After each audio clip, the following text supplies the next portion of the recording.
गुलाम नबी आज़ाद साहब की इंटरवेंशन के बिना अगर पार्टी इलेक्शन में जाती है तो कांग्रेस की परफॉर्मेंस अच्छी नहीं। जो इस समय इलेक्शन में हाल हुआ है, अगर उस प्रोजेक्ट को लेकर के उसका मंथन करें, उसकी इंट्रोस्पेक्शन करें, सोचें, देखिए सबसे बड़ी चीज़ है इंट्रोस्पेक्शन, उसकी इंट्रोस्पेक्शन करें और उसके बाद कोई ऐसे अच्छे कदम उठाएं तो शायद जो दुख हमें हो रहा है वो दुख शायद दूर हो जाए।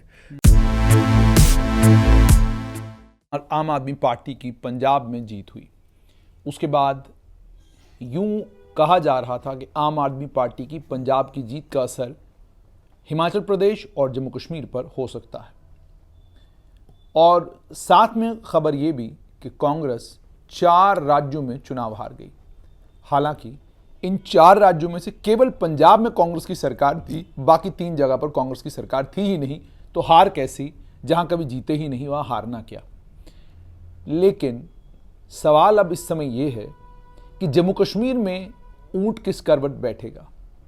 गुलाम नबी आज़ाद पूर्व मुख्यमंत्री भी हैं, कांग्रेस के बड़े नेता हैं, G23 के साथ इस वक्त बैठकें कर रहे हैं और यह कहा जा रहा है कि शायद वो कांग्रेस की इंटरिम अध्यक्षा सोनिया गांधी से मुलाकात भी करने जा रहे हैं। जम्मू कश्मीर में गुलाम नबी आज़ाद क्या करेंगे?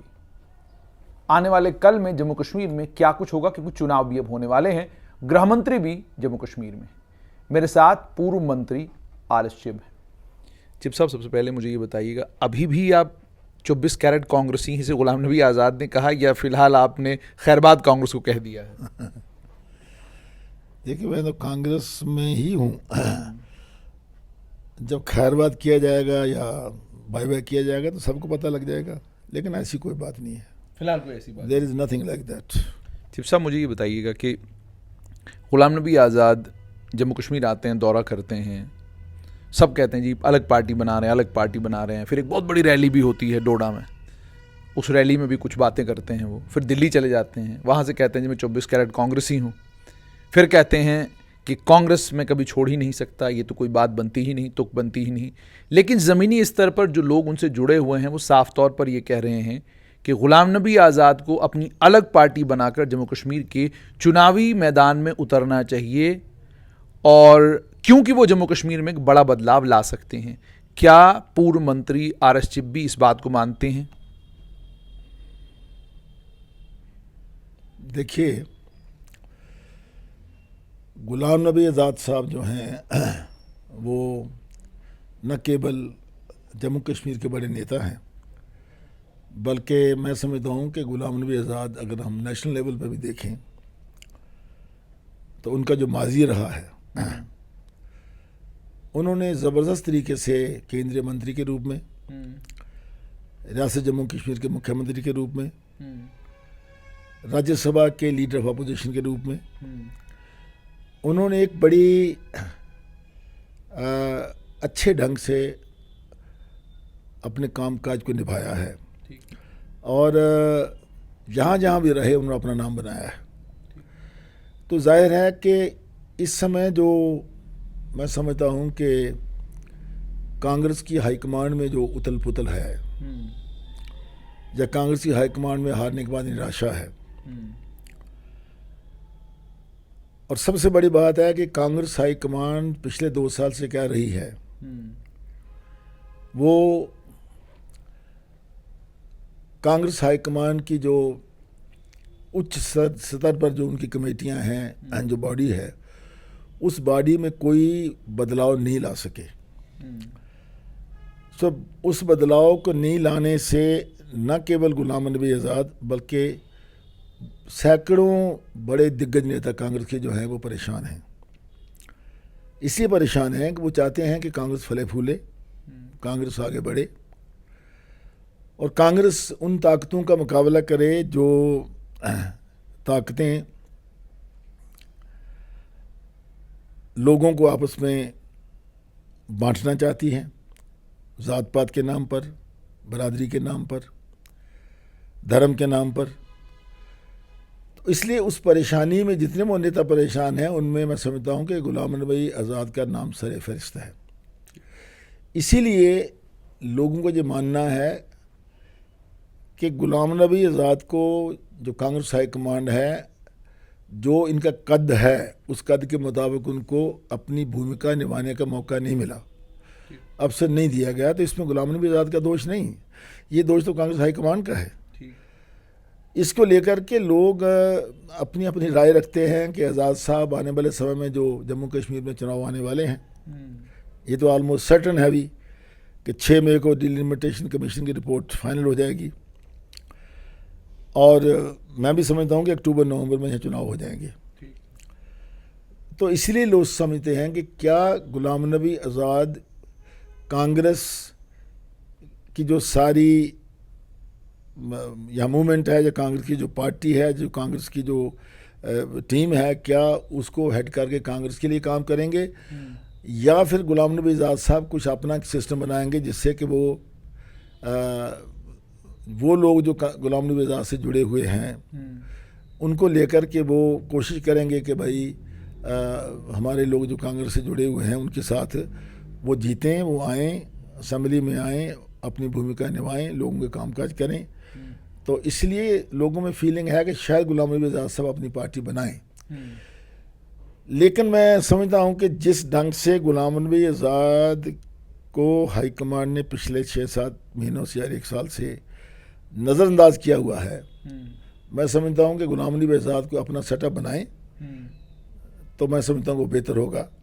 और वो कांग्रेस के नेता जो यहाँ थोड़ा इस समय परेशानी में है या जो मायूस हैं, उनको चांस मिलेगा, और मैं समझता हूँ कि गुलाम नबी आज़ाद एक अच्छा अपना प्रदर्शन कर पाएंगे।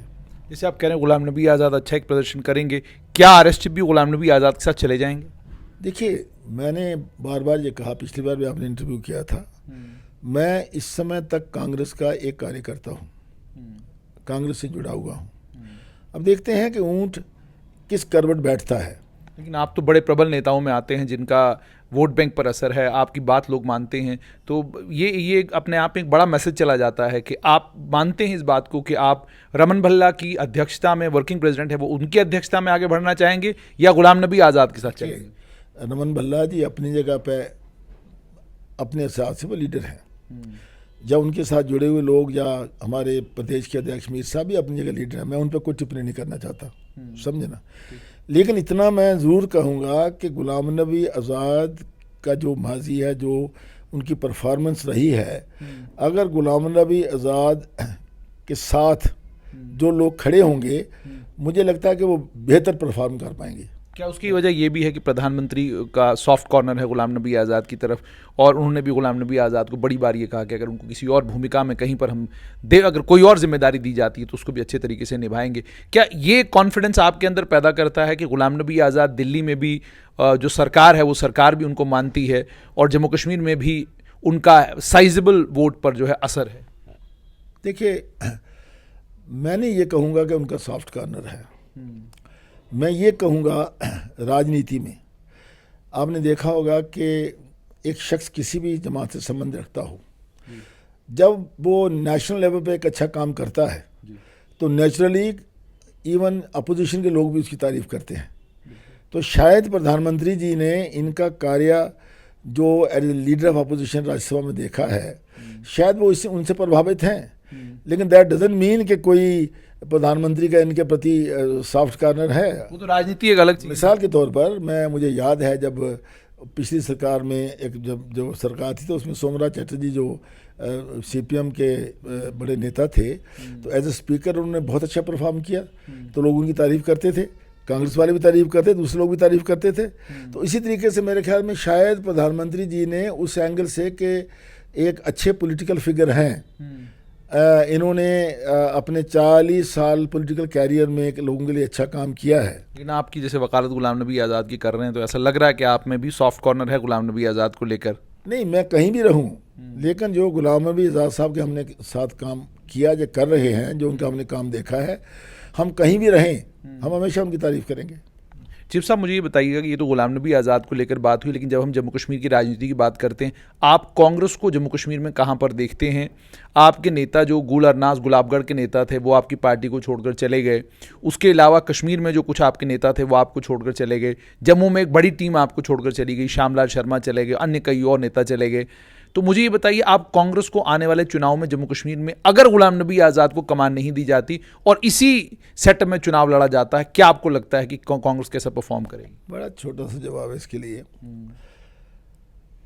हमारे जो मौजूदा अध्यक्ष हैं पिछले 6 साल से, इस दौरान में लगभग 40 से लेकर के 45 तक पूर्व मंत्री, पूर्व MLA MLCs और पार्टी के अहदेदार, इन सब ने पार्टी छोड़ी। तो जाहिर है कि पार्टी को बड़ा नुकसान हुआ। और जो प्रश्न आपने किया, मैं समझता हूँ कि अगर इसी पोजीशन में गुलाम नबी आज़ाद साहब की इंटरवेंशन के बिना अगर पार्टी इलेक्शन में जाती है तो कांग्रेस की परफॉर्मेंस अच्छी नहीं होगी।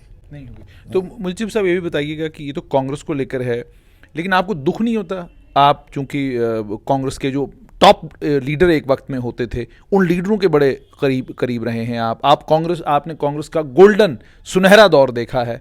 आज दुख नहीं होता कांग्रेस की दशा और दिशा को देखकर? देखिए, जो G23 जिनका जिक्र आजकल अखबार में होता है, तो मेरे ख्याल में 5-6 लोग और जुड़ गए हैं वहाँ। अगर इन 30 लोगों की परेशानी से कांग्रेस हाईकमान को दुख नहीं हुआ, तो मैं अगर दुखी होऊंगा तो मेरे दुख से कांग्रेस हाईकमान तो दुखी होने वाली नहीं। केवल ये है कि मैं दुखी होकर के अपने दिल में सोचता रहूँगा भाई क्या करें, देखिए कांग्रेस की ये हालत है, लेकिन हम बैठे हुए हैं। तो इसलिए दुख तो है, लेकिन उसका समाधान कोई नहीं है। उसका मेरी लेवल पे कोई समाधान नहीं है। ये समाधान कांग्रेस हाईकमान की लेवल पे हो सकता है। वो सोचें, जो कांग्रेस की पिछले दिनों में जो इस समय इलेक्शन में हाल हुआ है, अगर उस प्रोजेक्ट को लेकर के उसका मंथन करें, उसकी इंट्रोस्पेक्शन करें, सोचें। देखिए, सबसे बड़ी चीज़ है इंट्रोस्पेक्शन।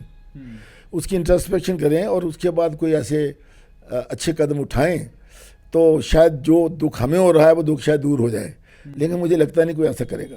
तो चिप साहब, आपको लेकर ये खबरें भी आ रही थी कि शायद आम आदमी पार्टी के लोग भी आपके दरवाजे पर दस्तक दे रहे हैं। जम्मू कश्मीर अपनी पार्टी के नेताओं ने भी आपको अप्रोच किया, कुछ और political parties, important political parties के नेताओं ने आपके साथ संपर्क साधा, लेकिन आप असमंजस की स्थिति में हैं कि करें क्या, या आपने क्लियर कट अपना माइंड बना लिया है कि आपने जाना कहाँ है और आपकी राजनीति आगे कौन सा मोड़ लेगी? देखिए, एक पॉलिटिकल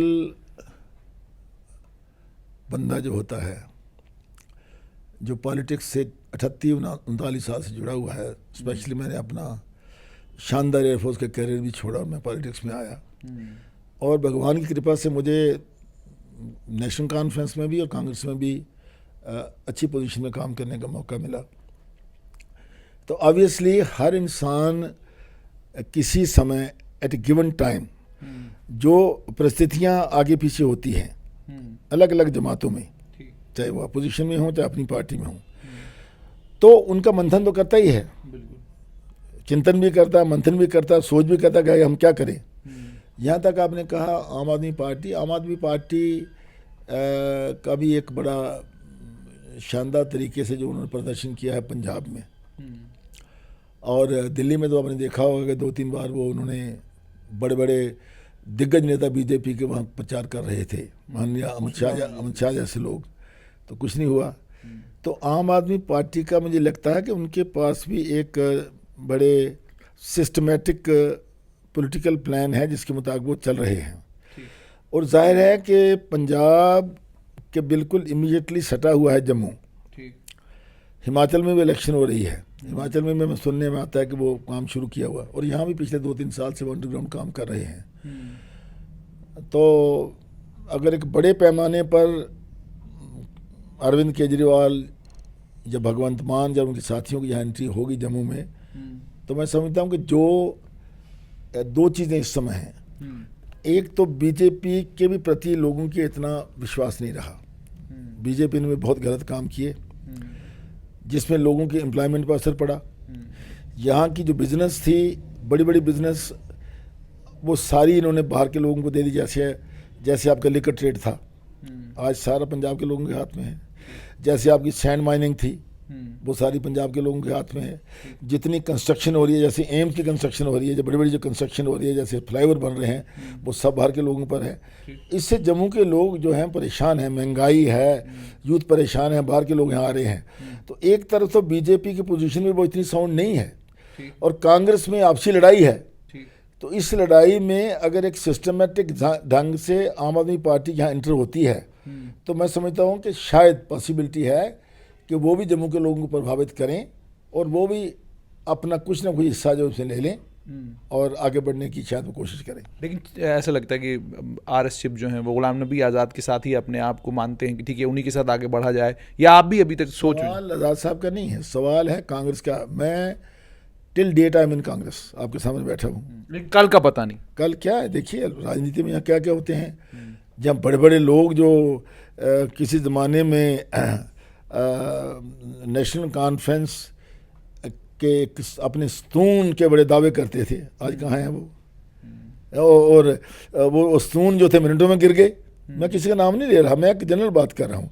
आप नेशनल लेवल पर भी अगर राष्ट्रीय सतह पर देखें तो बड़े बड़े लोग ऐसे हो गए हैं जैसे वो स्पोक्समैन होते थे कांग्रेस के, हैं जी, आज वो स्पोक्समैन जो है बीजेपी के हैं। कोई समाजवादी पार्टी का स्पोक्समैन था, आज वो बीजेपी का स्पोक्समैन है।